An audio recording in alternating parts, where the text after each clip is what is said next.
घनसावंगी तालुक्यामधून एक दुःखद अशी घटना समोर येत आहे. जालना जिल्ह्यातील घनसावंगी तालुक्यातील तीर्थपुरी येथे आज 31 डिसेंबर रोजी एक दुःखद घटना समोर आली आहे. मूळ गाव पिरगाईबवाडी येथील राजू छबू कोळेकर वय वर्ष 28 याचा आज तीर्थपुरी ते अंबर रोडच्या बाजूला दुपारच्या सुमारास मृतदेह आढळलाय. मात्र त्याच्या नातेवाईकांनी हा घातपाताचा संशय असल्याचा आरोप जो आहे तो केलाय. त्यानंतर तीर्थपुरी पोलीस ठाण्याचे पोलीस उपनिरीक्षक Pratibha Pathade, police head constable Narayan Mali यांनी तात्काळ राजूस प्राथमिक आरोग्य केंद्र तीर्थपुरी येथे हलवले असता वैद्यकीय अधिकारी डॉक्टर SD घुले यांनी तपासून राजूस मयत घोषित केले. राजूची बहिणी यांनी सांगितले की राजूची पत्नी 3 महिन्यापासून तीर्थपुरी येथील एका धाब्यावर भांडे घासण्याचं काम करत होती. 3 दिवसापूर्वी राजू पुण्याहून तीर्थपुरीला आला होता. घटनेच्या दिवशीच राजूने दुपारी 1:30 वाजेच्या सुमारास त्याचे रुई येथील मेवणे परमेश्वर लक्ष्मण गव्हाणे यांना मोबाईलवरून फोन करून तीर्थपुरी येथे बोलवले होते. ते आल्यानंतर हा धक्कादायक प्रकार जो आहे तो समोर आलाय. दरम्यान राजूची बहीण शीला परमेश्वर गव्हाणे व गोकुळा सुदाम देशमुख यांनी त्याच्या मृत्यूवर घातपाताचा संशय व्यक्त केला असून शवविच्छेदन उशिरापर्यंत झाले नव्हते. या प्रकरणी तीर्थपुरी पोलीस ठाण्यात तक्रार देण्यासाठी त्याचे नातेवाईक गेले होते. राजू याच्या पश्चात पत्नी, भाऊ, 2 बहिणी, 1 मुलगा, 1 मुलगी असा परिवार आहे.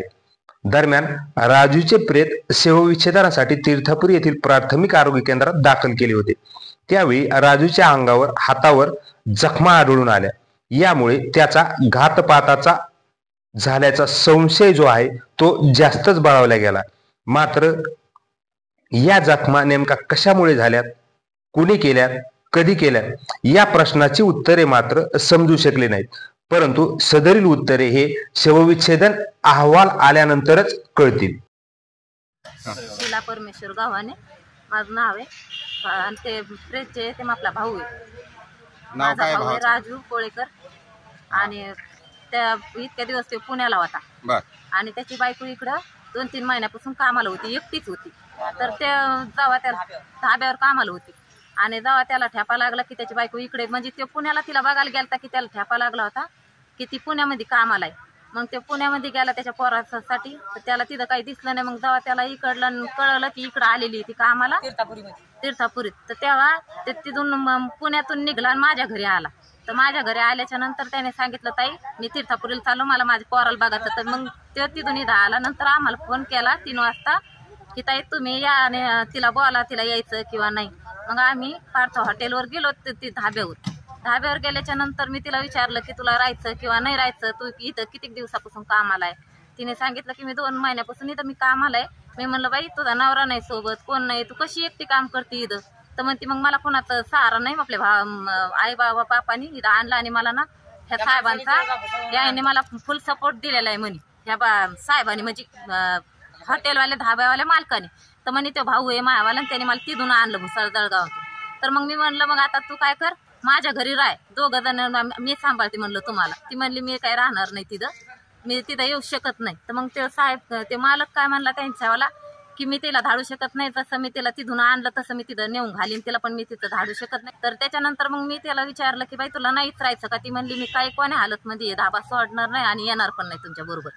तर मग मी नंतर माझ्या भावाला विचारलं की आता याच्यानंतर तुला काय करायचं मत. ती नाही म्हणती. तर मग त्याने विचारलं त्या मालकाला की मी बी राहू का. तर तो काय म्हणला, तू या धाब्या शेजारी मला निसता दिसला बी तर मी तुला मारीन.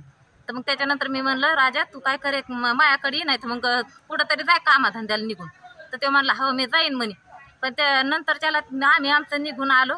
ती काय म्हणली, हो मला बी तुम्हाला काही गम पस्ताव नाही, मी तुम्हाला सांगते आणि यानं मला टच बी केलं तर मी याचा काटा काढणार आहे. कारण हे डायरेक्ट तिनं मला तोंडावर सांगितलेले.